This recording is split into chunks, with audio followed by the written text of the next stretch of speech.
Now that there's only one of us left. Or maybe two. I thought it was time I heard the stories for myself. And found out what happened to everyone else. But now I'm worried the stories themselves might be the problem. Maybe we believed so much in a family curse, we made it real.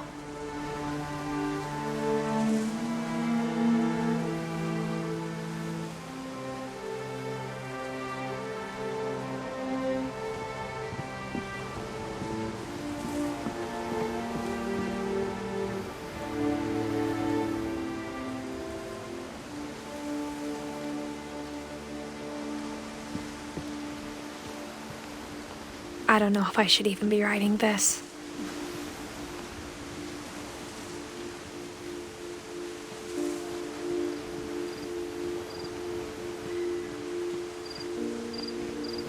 Maybe it'd be better if all this just died with me.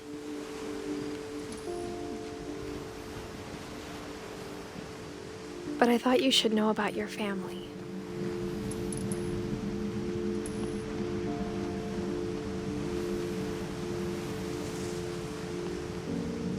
And the history you're a part of.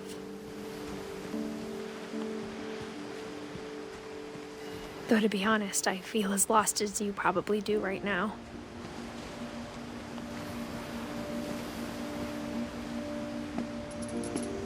I think the people in these stories believed them, for what that's worth.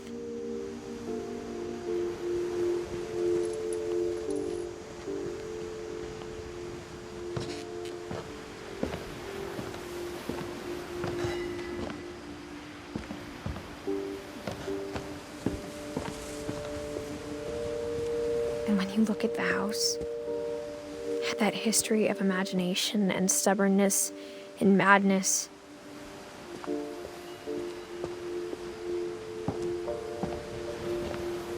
any of it seems possible.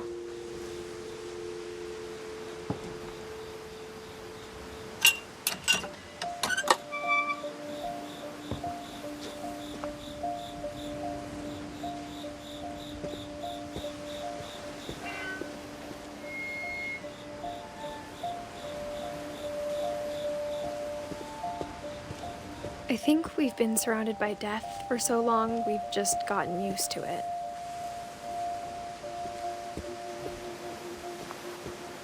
What kind of family finishes building a cemetery before starting the house?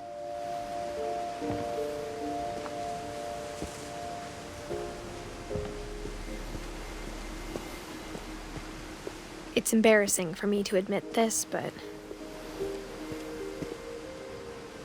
the pet cemetery made me more uncomfortable than the human one.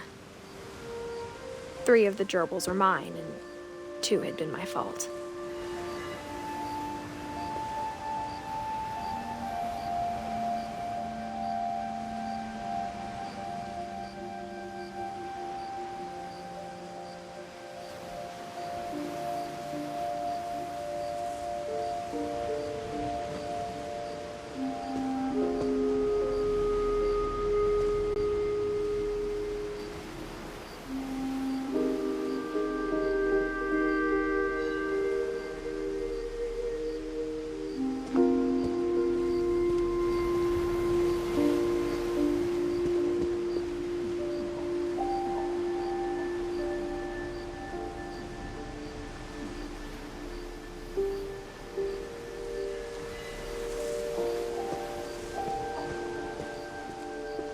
Sven built the house, but it was Edie who designed the cemetery.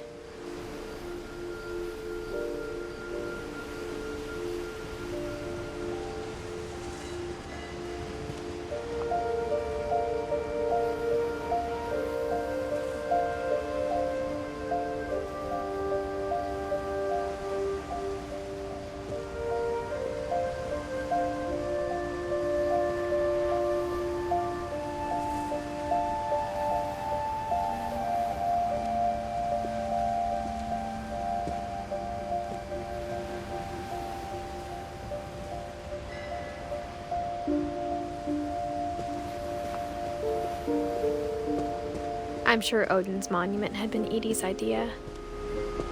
My mom was always trying to move on, but for Edie, the past never went away.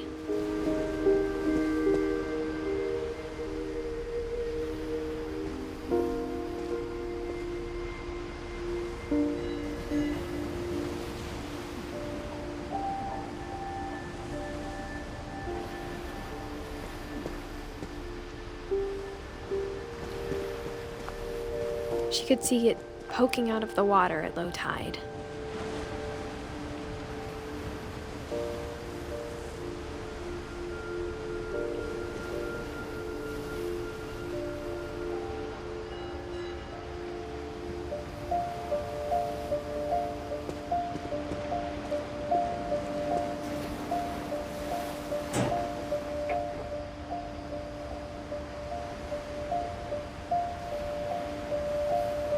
Edie said she dreamed about the old house every night.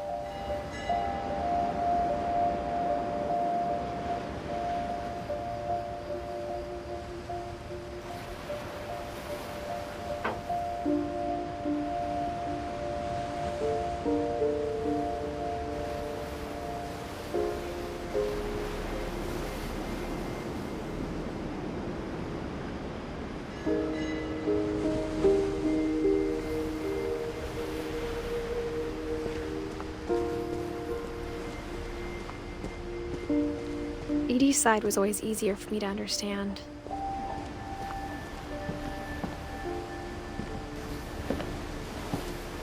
But the older I get, the more I can see where my mom was coming from. Her dad had been pretty strict, but it wasn't enough to save her brothers. She was just trying to do better.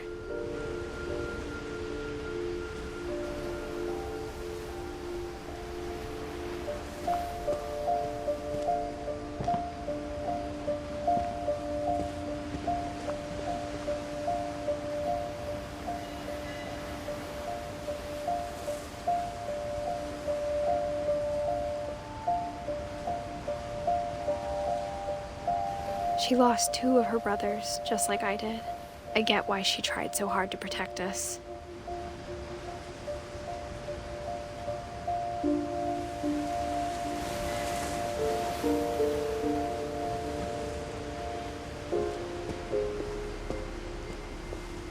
There's so many things I wish I could ask my mom now. Part of me thinks this is what she wanted all along. For me to come back someday and find everything out for myself.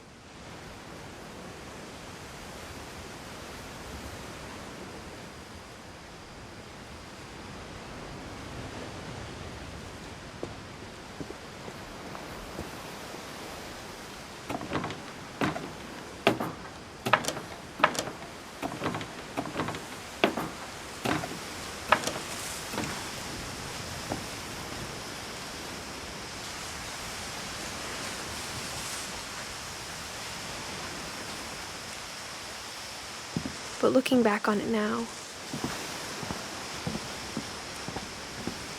if she told me there was going to be so much climbing, I never would have come when I was 22 weeks pregnant.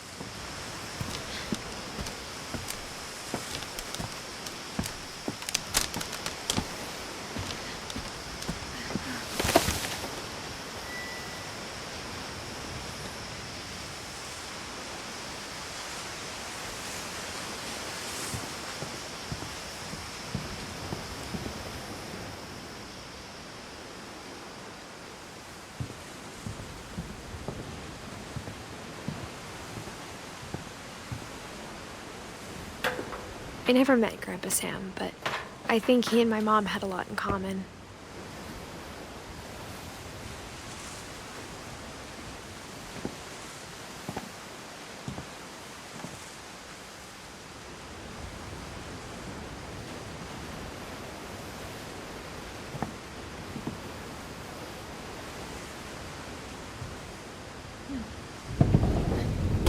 They were both pretty intense.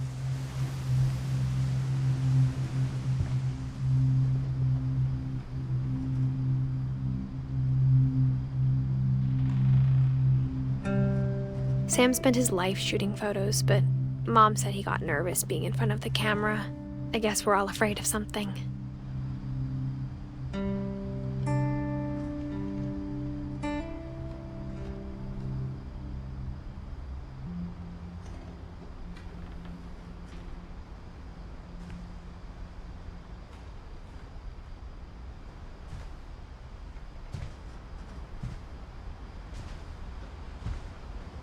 Instead of hiding from death, Sam seemed to go out of his way to meet it.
Dawn, I promise, you'll never forget this weekend. Yes, sir. These memories are gonna last a lifetime. Am I gonna have to shoot anything? It's a hunting trip, Dawn. Shooting is strongly encouraged. Perfect. It's gonna rain the whole weekend, isn't it?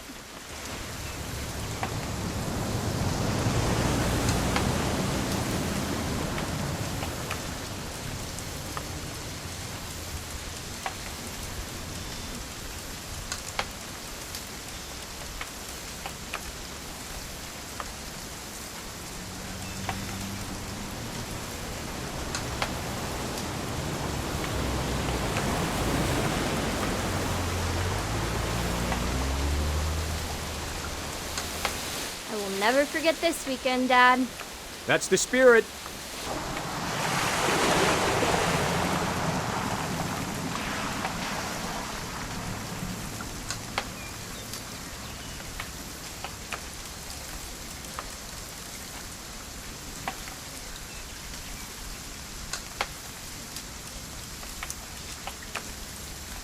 Please just take the damn picture. Hey, language.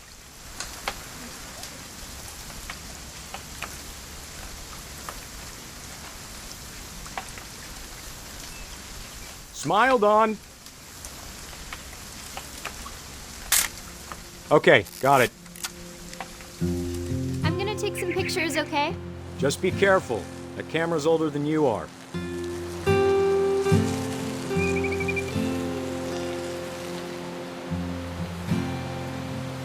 Definitely should not have drunk all that coffee.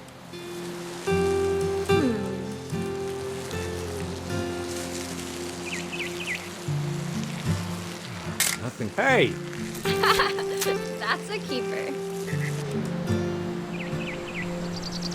I'm just saying, I'm not always gonna be here, Don. You'll need to remember this stuff, if you want to survive. I'll be fine, Dad. You know who else thought he was gonna be fine? Some guy who died. Don, I'm being serious. I know, Dad. You're always serious. Doesn't being out here make you want to chill out? Well, to tell you the truth, I haven't been out here in 20 years. Maybe.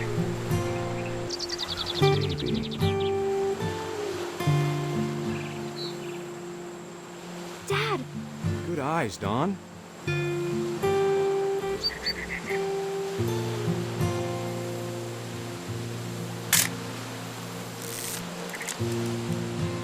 Before you take the shot, let me get a picture of you.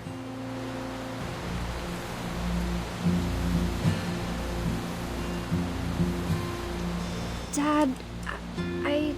Just breathe. Turn off your imagination. Focus on your target.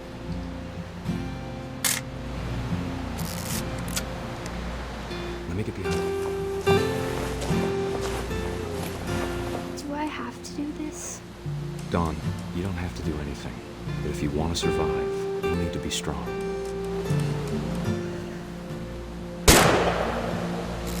Great shot, Dawn!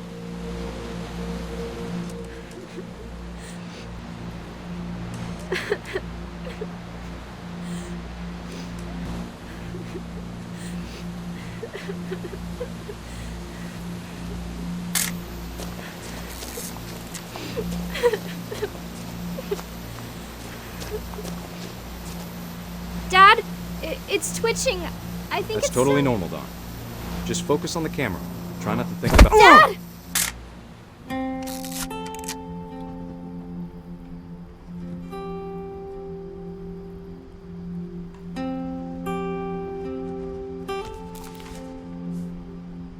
Of all these stories, that's the one I wish most that my mom had told me.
After Sam died, my mom and Edie got really close. They'd both lost a lot.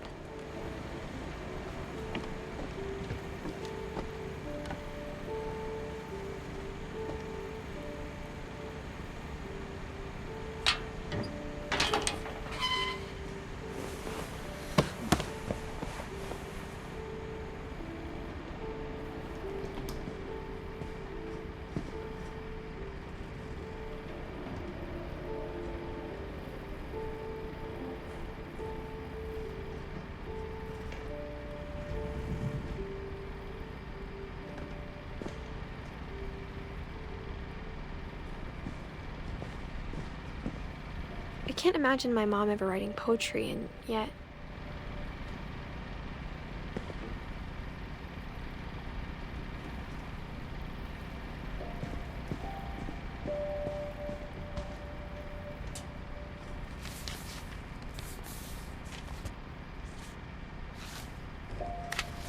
Dear Kay, do you remember the way Gregory used to laugh when he thought he was alone? Like something funny was happening, but only he could see it.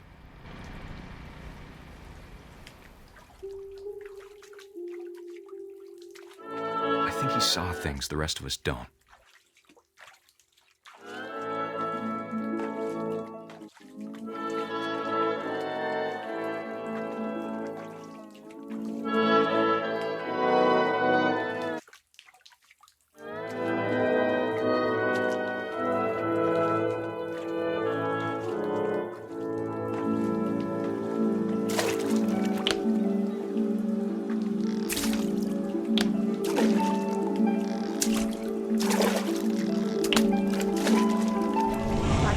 Gregory, it's time to...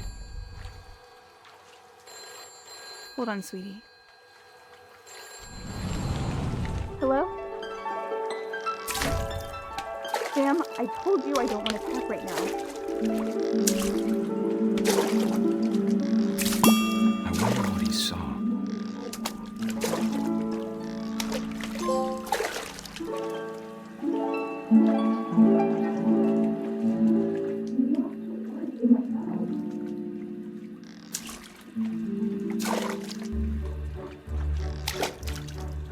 It reminded me so much of Calvin. lost in his imagination.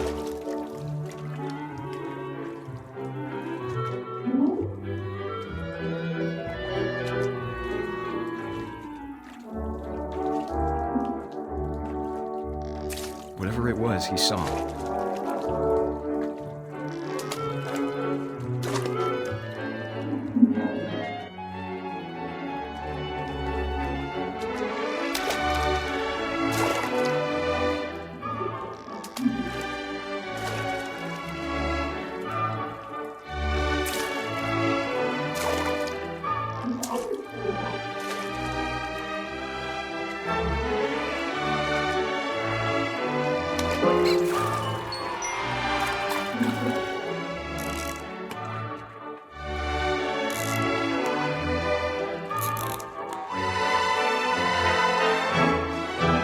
It sure made him happy.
I know how silly it sounds.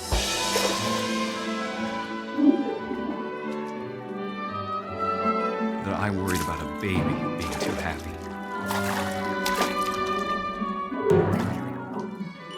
But I could feel him slipping away. Sorry about that, Gregory. I know you did everything you could. Maybe if I hadn't called that night. Damn it. Hold on, I don't want Gregory to hear this. I wish he could have told us about the world he saw.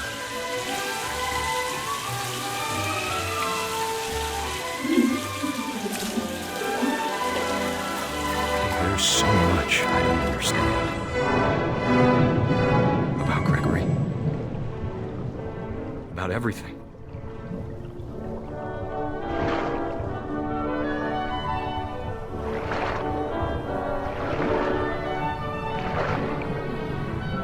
But I know what happened wasn't your fault.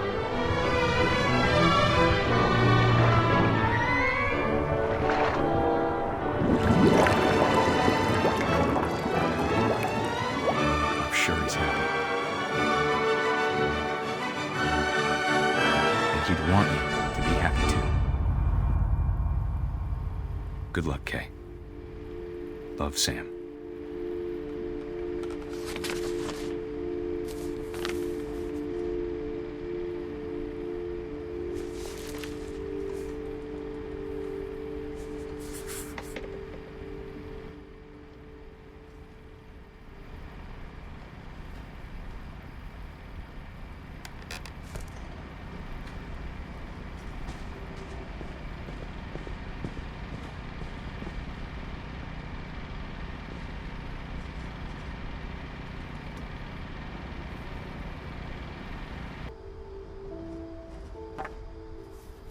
A poem for Gus, who always said the wedding was a bad idea.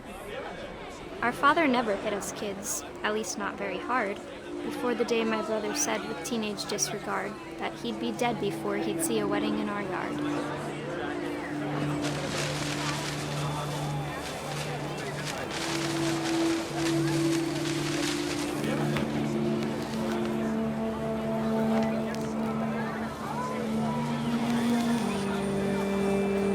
My father made him come, of course, but Gus stood far apart, just flew his kite and bottled up the storm inside his heart.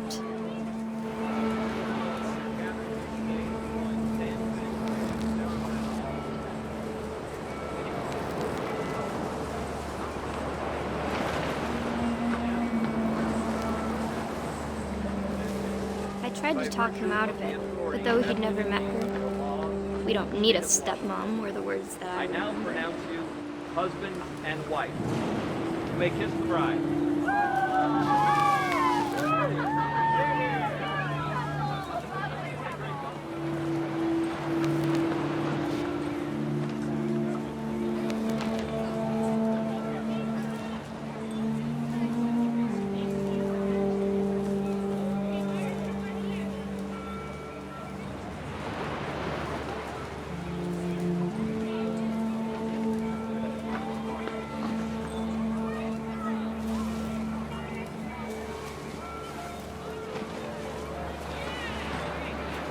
When the time for photos came, Dad ordered him to come here.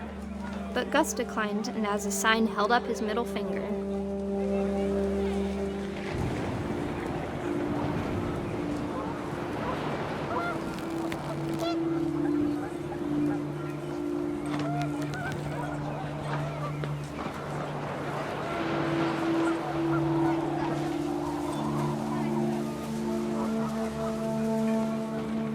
The wind picked up and panicked geese appeared and quickly went.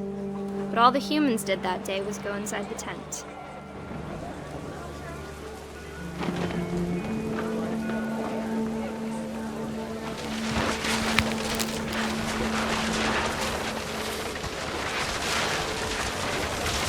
The rain came down in buckets then, but no one seemed afraid that nature might destroy the tent our dad had crudely made.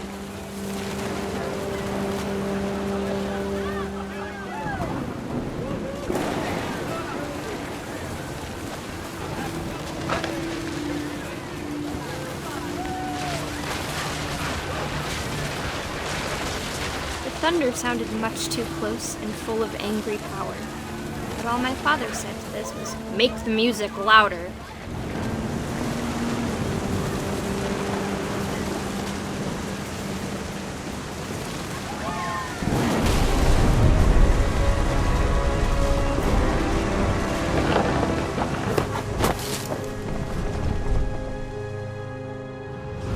I wish that I could truly say I thought about you on that day. Out there on the beach alone, just you, the wind, the sea, and foam. But I didn't, until we found you.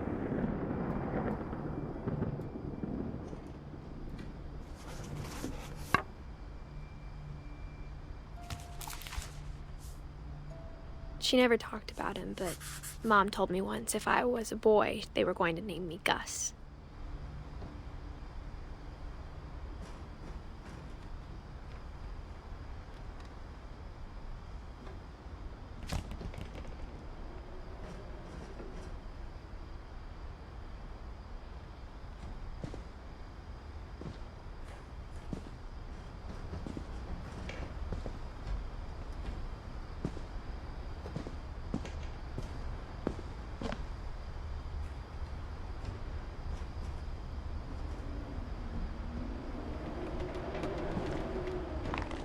My mom moved up to the loft after her brothers died.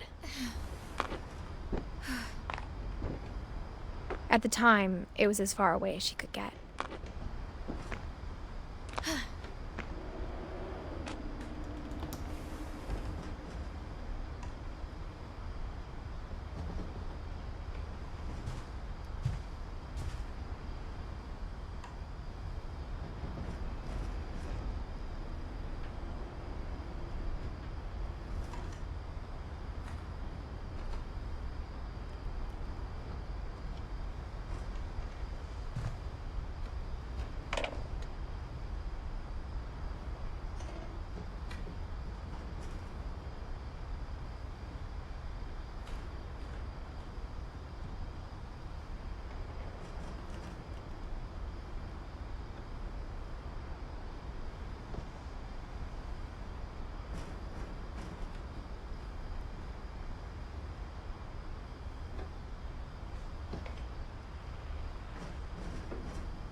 She spent a summer building houses in Calcutta, where she met my dad, Sanjay.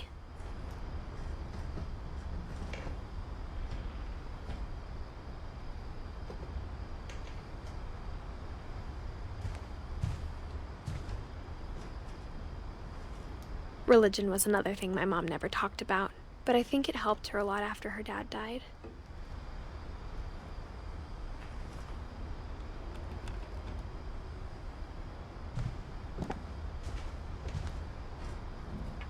My mom moved to India a week after graduation and got a job teaching English. Louis was born a year later.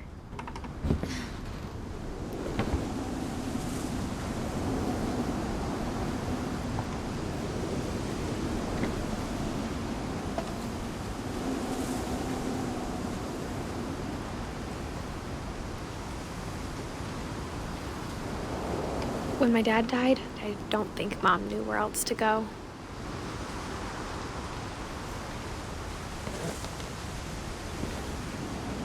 I'm sure Edie was happy to have her back.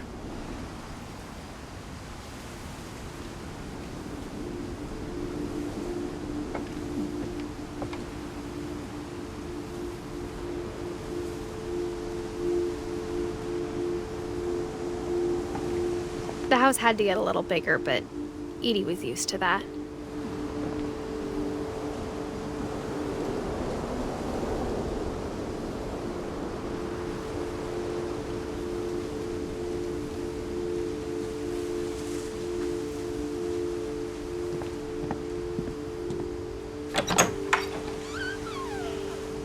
And for a while, things were good, almost normal.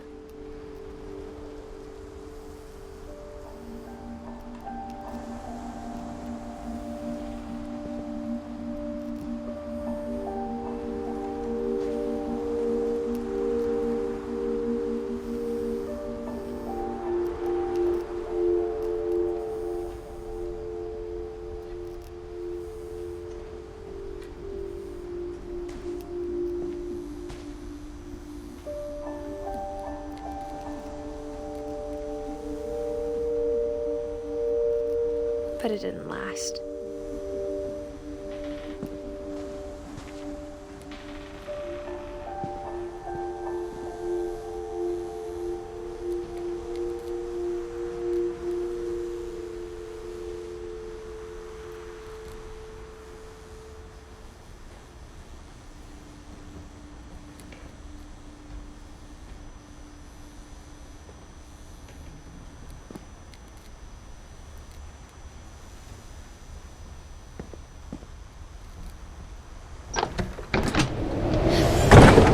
The beginning of the end was Milton's 10th birthday, when Edie gave him a castle.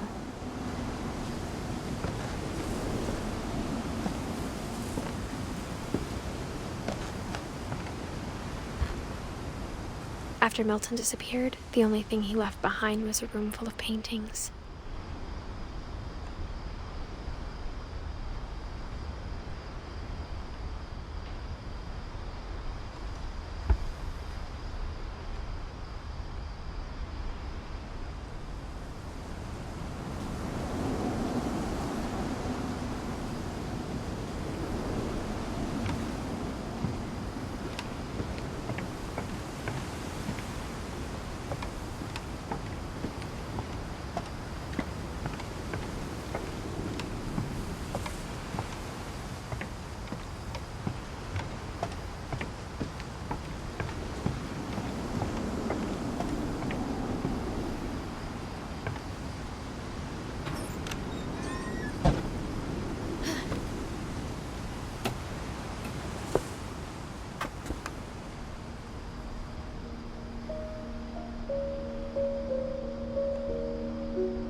I think Edie was happy to finally have another painter in the family.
Milton Finch in The Magic Paintbrush.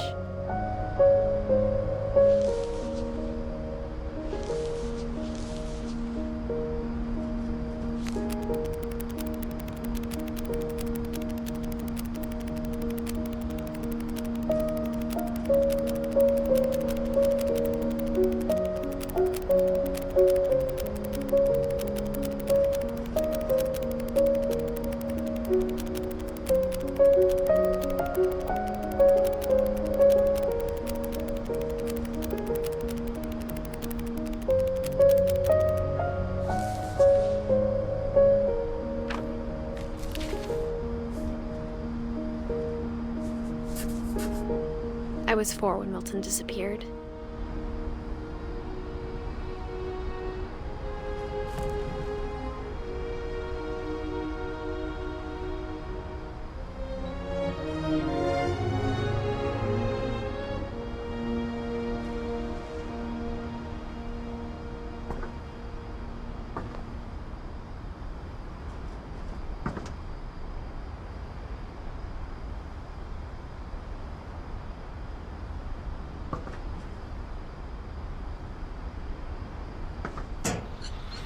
Mom spent months searching for my brother. Then she sealed the doors.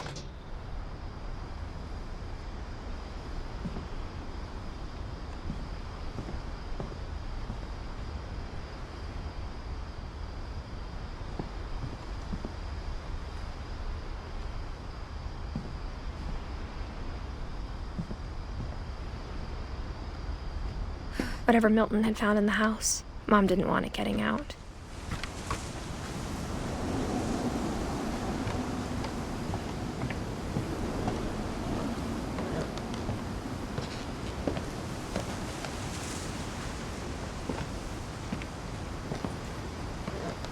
Mom definitely blamed Edie, but I think Louis blamed himself.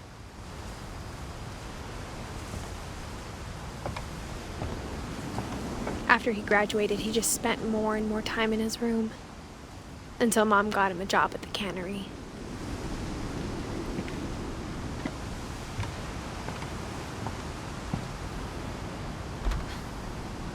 Everyone always told me to stay out of Louis's room, except Louis.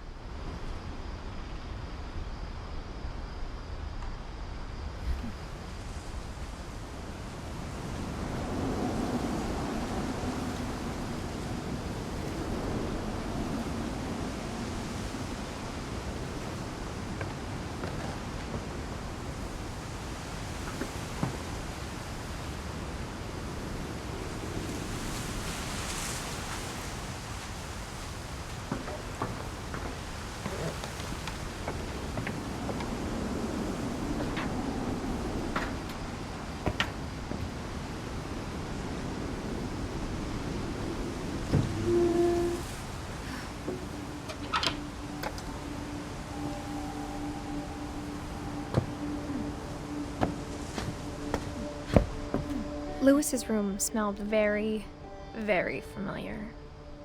That part of him lived on.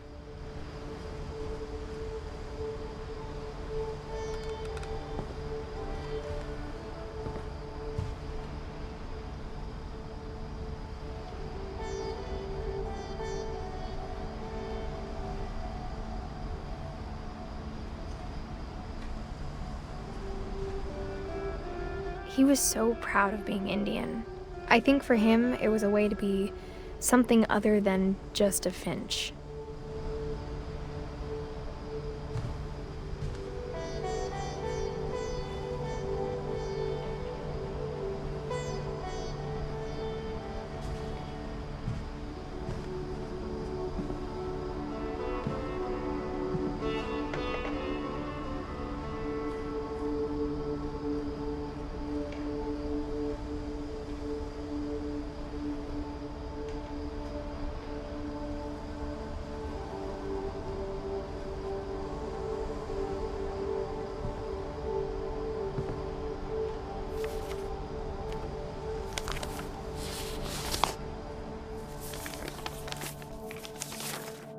Dear Mrs. Finch, as Louis's psychiatrist, I can understand your desire for an explanation. As I see it, the trouble began in January, shortly after we convinced your son to seek treatment for substance abuse. Newly sober, I believe Lewis first noticed the monotony of his daily life.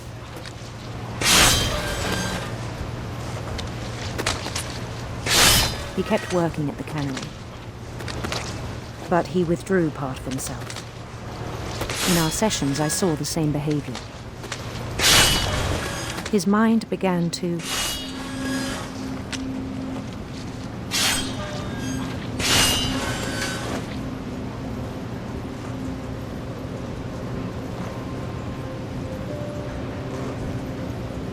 wander. I asked him to describe it. He said he started small, imagining a labyrinth. He'd feel his way about. Then something moved. Bats and toads.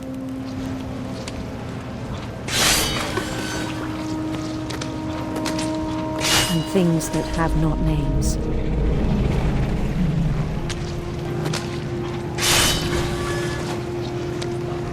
He knew it was all in his head.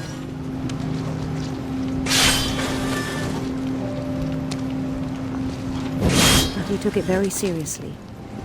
I had hoped he'd find himself.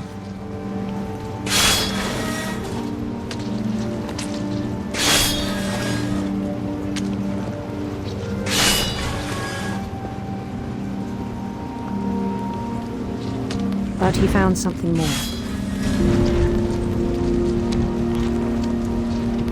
I worried about him then, daydreaming at the cannery. I spoke with his boss. But he said Lewis had become a model employee. Methodical, tireless, focused.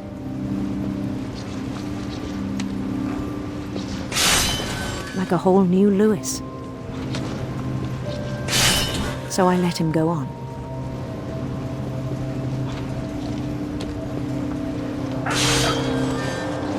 I even encouraged him.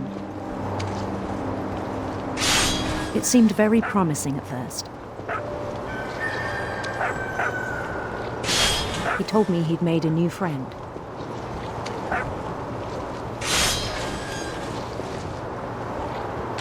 On the edge of a city he named Lewis Topia. He built the city up slowly, brick by brick. Then he made musicians.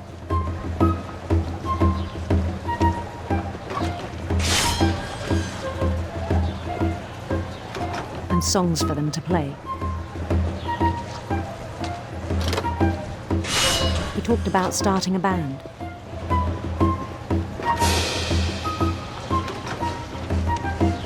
And he was always humming something. Every day his imagination grew stronger.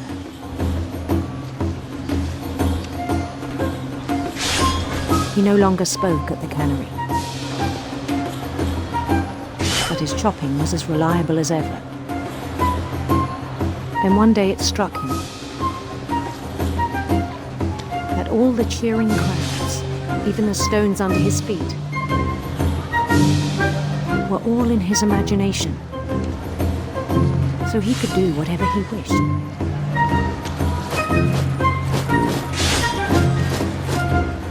He held an election for mayor. And he won.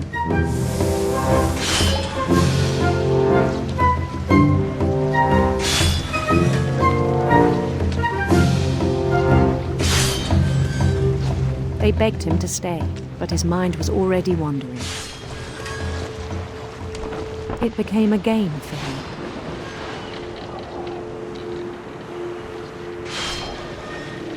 He'd conquer a city, then immediately push on. New Louisville.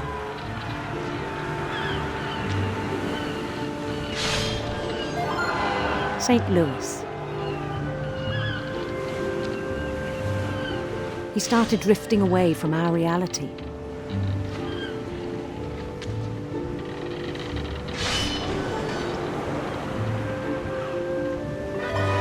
Minneapolis. Until one day he forgot to go home from the cannery. Even as his mother pleaded with him, part of Louis kept sailing on.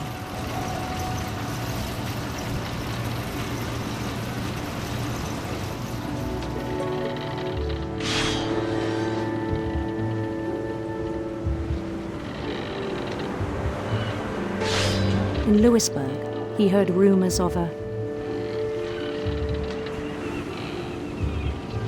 handsome queen.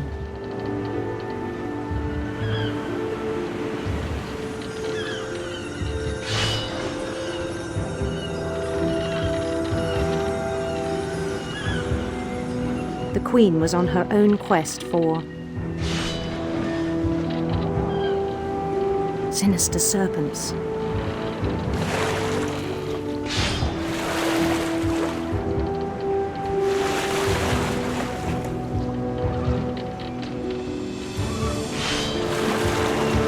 He followed the sound of her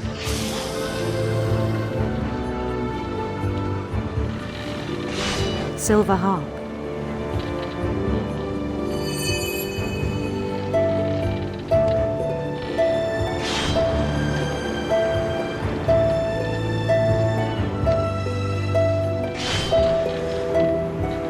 His chase led him to a golden palace east of the sun and west of the moon.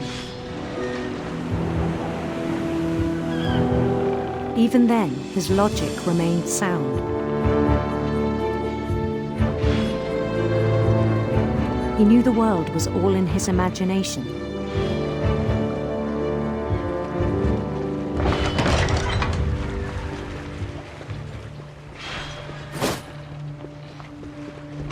But he was so proud of having created it.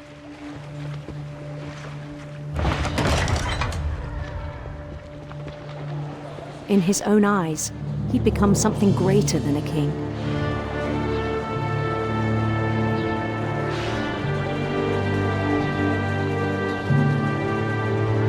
For someone who'd never known success in the real world, I think it was overwhelming.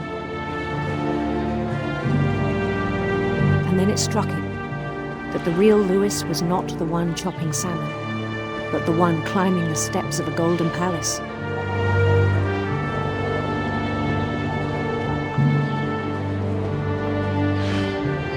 My imagination is as real as my body, he told me. It was hard to argue with him.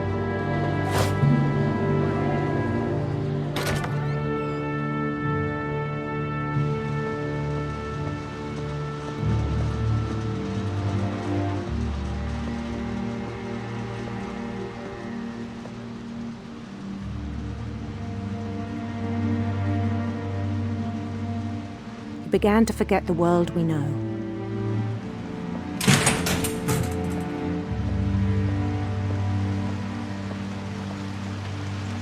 I think it pained him to remember Louis, the cannery worker.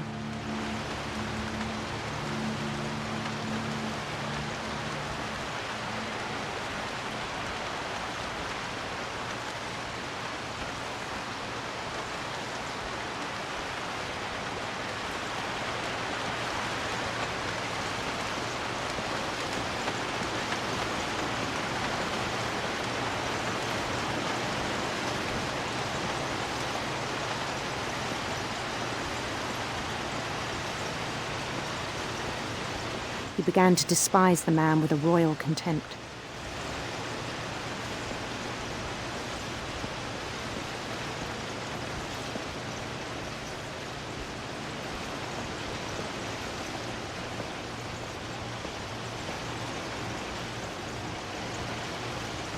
I still thought I could save him. Even after he said he was being crowned king over all the lands of wonder. The palace would be packed with his companions.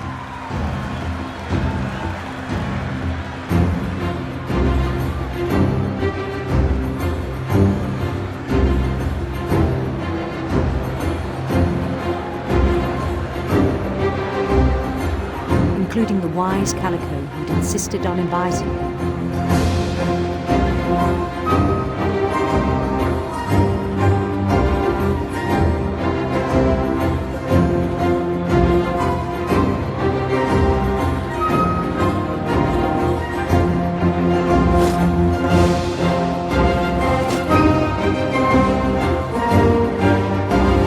His queen waited, holding his crown.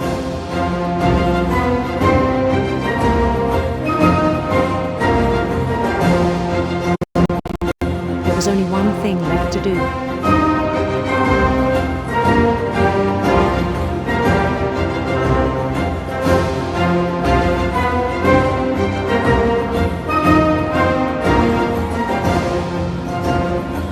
Bend down his head.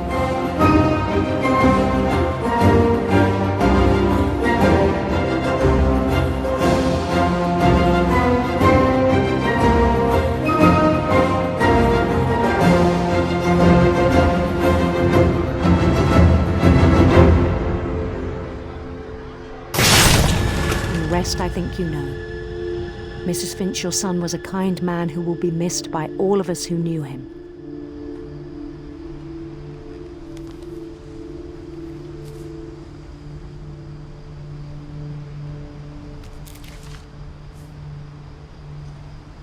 My brother was really cool. I wish you could have met him.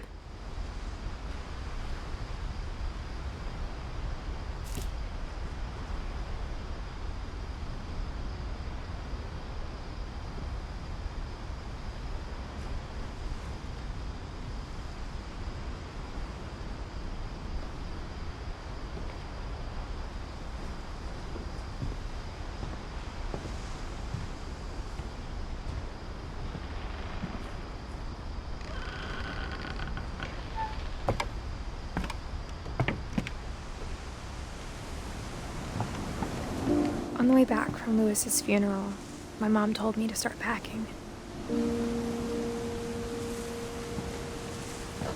She waited until the day before we left to tell Edie. I'm not sure if she wanted to make it easier or harder.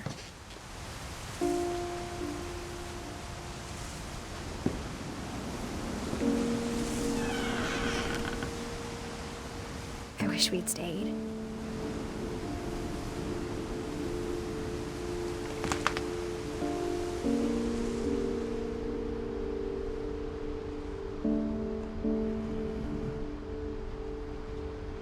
But I understand why we left.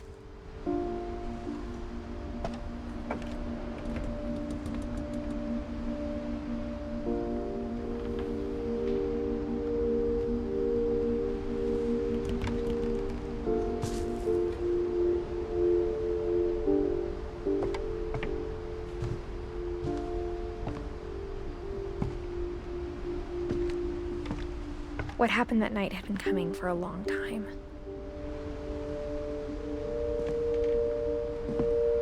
Maybe it should have come sooner.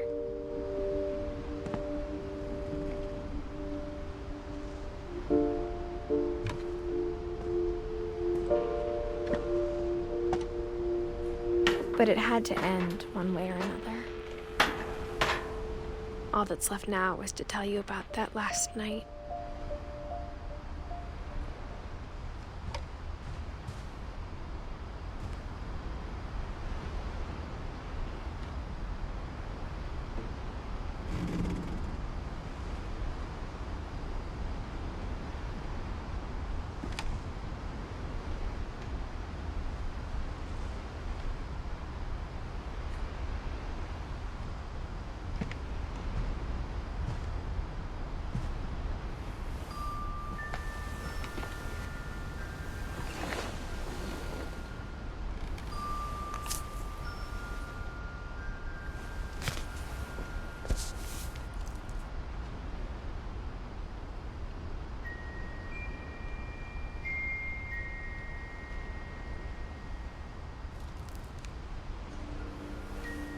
That whole last day, Edie just watched us pack and didn't say a word.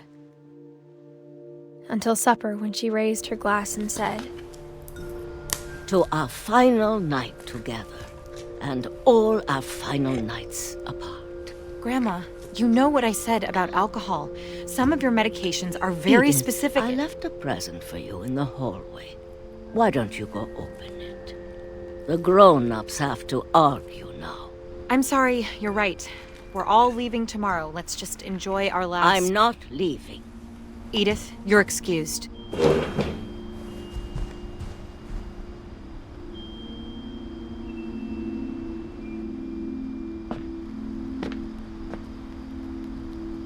The power had been shut off that morning, but Edie always had plenty of candles.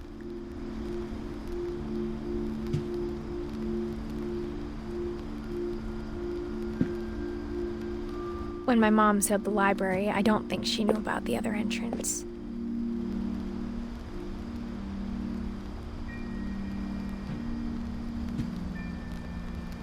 Or that Edie had a key to it.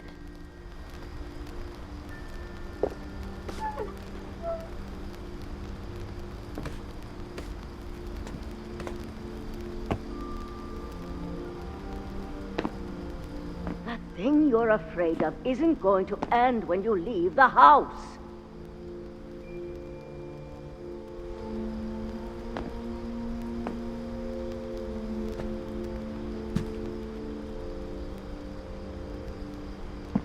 Edith has a right to know these stories.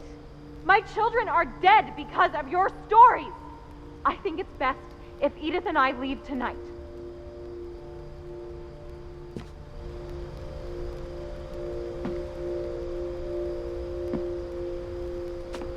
We'll have the nursing home send a van for you in the morning, okay?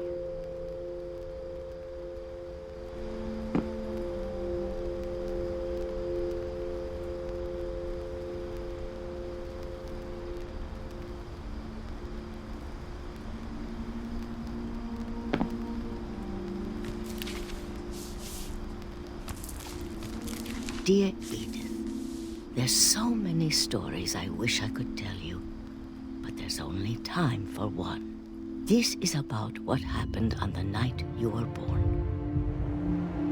That night, the tide went way, way out.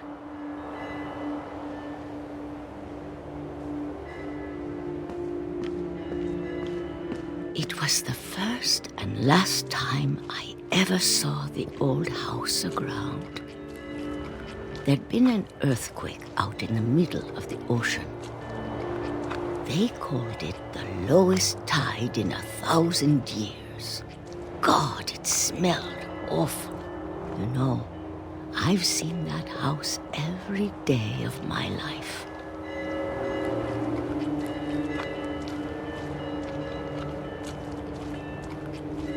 But I never thought I'd go back to it.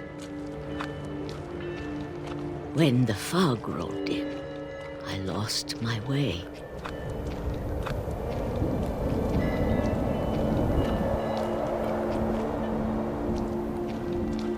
I got turned around.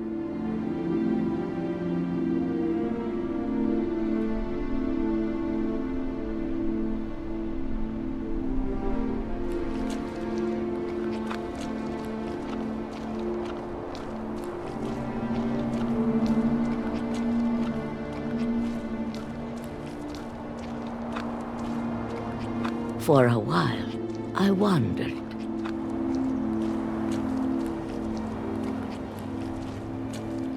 I started seeing things.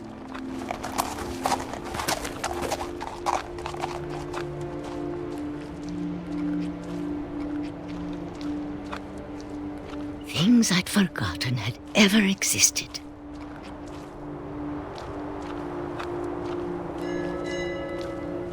But when I saw them, they felt like old friends. That night, a lot of things came back to me. Or maybe I came back to them.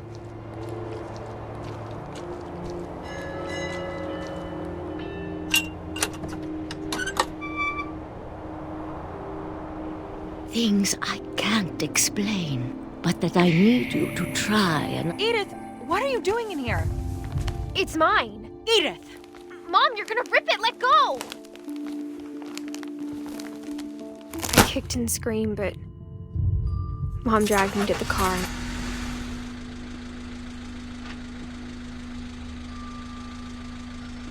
I never saw Great-Grandma Edie again.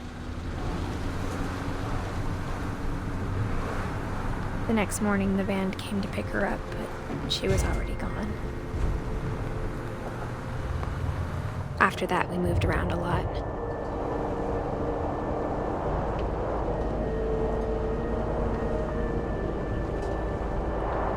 We both tried to make the best of it.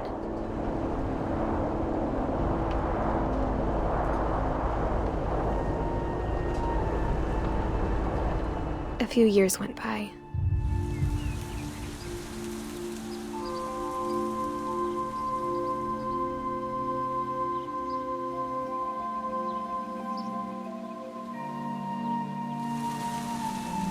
My mom didn't like to talk about it,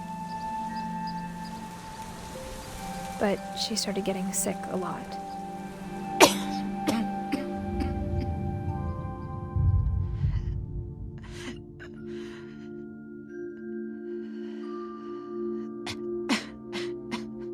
She got better for a while, and then she didn't. And then I was alone. The last Finch left alive.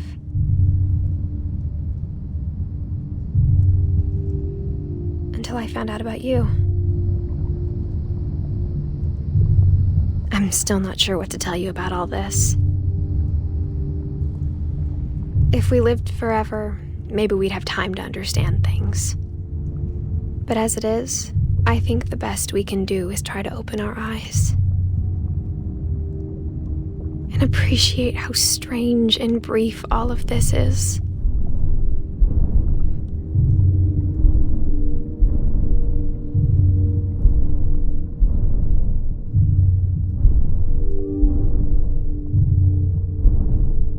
This journal was supposed to be for you.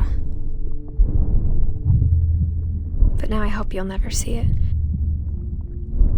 I just want to meet you and tell you all these stories myself. But I guess if you're reading this now, things didn't work out that way.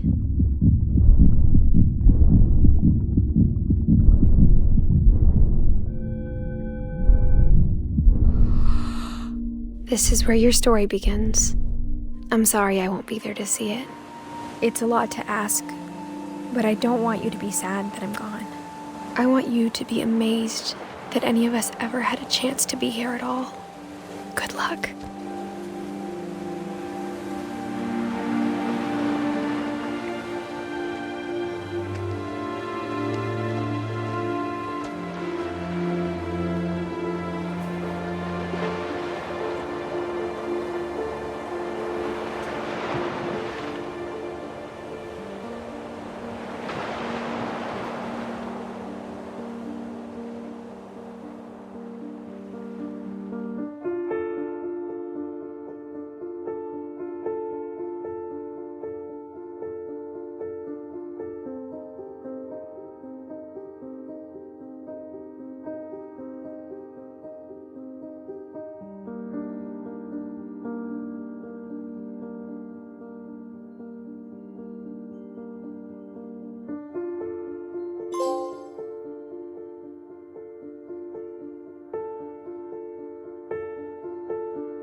I knew Grandpa Sam had a twin.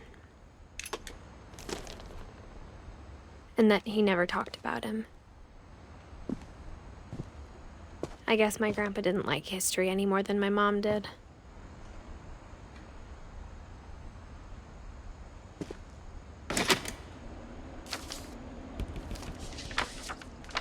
How I Want to Remember My Brother by Sam Finch. The thing I remember is that when he made up his mind, that was it.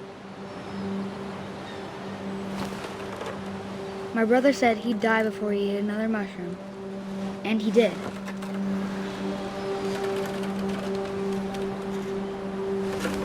At Barbara's funeral, we swore we'd never be afraid again, and he wasn't. I think Calvin always wanted to fly.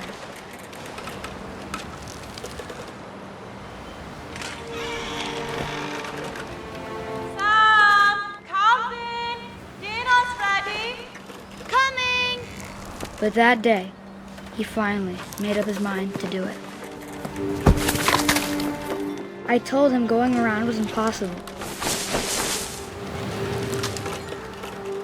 Maybe if I hadn't said that,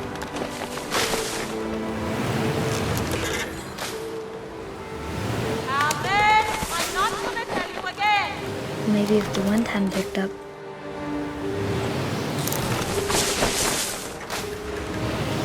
then maybe he'd still be here. But I doubt it. I think he'd already made up his mind. That's what I want to remember about my brother.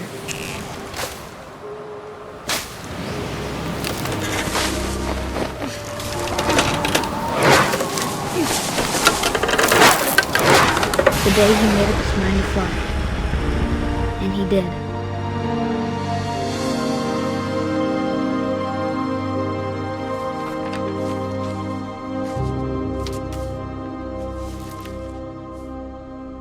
Calvin's story felt strangely familiar. When I was younger, I remember trying to do the exact same thing.